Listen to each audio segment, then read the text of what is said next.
আমাদের সাথে প্রতারণা করেছে। আসলে আমাদের স্থায়ীকরণ করা হয়নি। আইনমন্ত্রী আনিসুল হক সে আমাদেরকে মৌখিক আশ্বাস দিয়ে একটা কাগজ ধরিয়ে দিয়েছে।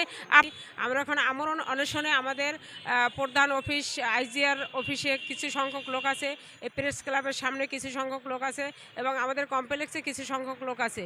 এই আমরণ অনশনে বাংলাদেশের 61 জেলার আরও আমাদের নকলনবিশ ভাই বোনেরা যোগদান করতেছেন, কারণ আমাদের প্রাণের দাবি, আমাদের স্থায়ী করার দাবি। সেই দাবিতে সবাই যোগ দিয়ে আরও জনবহুল বাড়তেছে। আমরা এই দাবি যদি আমাদের মেনে না হয় এবং আমাদেরকে অনেক মন্ত্রণালয়, অনেক প্রশাসনের কাছে আমাদের যাওয়া হয়েছে, আমাদের নেতারা গিয়েছে, কিন্তু তাদেরকে মৌখিকভাবে আশ্বাস দিয়েছে, কোনো লিখিত আশ্বাস দেয় না। মৌখিক আশ্বাস তো আমরা বিগত দিনে অনেক পেয়েছি। বিগত ফ্যাসিস্ট সরকারের আমলে আমরা 13 সালে ধারাবাহিকভাবে আন্দোলন করেছি, 16 সালে আন্দোলন করেছি, 19 সালে আন্দোলন করেছি। আমাদের 16 সালের আন্দোলনের সময় আমাদের আগের আইনমন্ত্রী আনিসুল হক সে আমাদেরকে মৌখিক আশ্বাস দিয়ে একটা কাগজ ধরিয়ে দিয়েছে, চলে যান, আপনাদেরকে স্থায়ী করা হবে।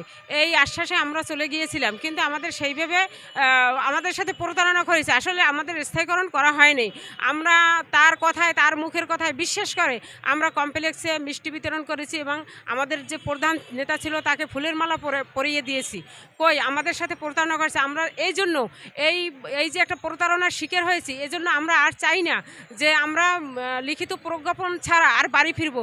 তাতে আমাদের আমরণ অনশনে আমাদের যদি এখানে মৃত্যু হয়, তারপর আমরা এর রাজপথ ছাড়বো না।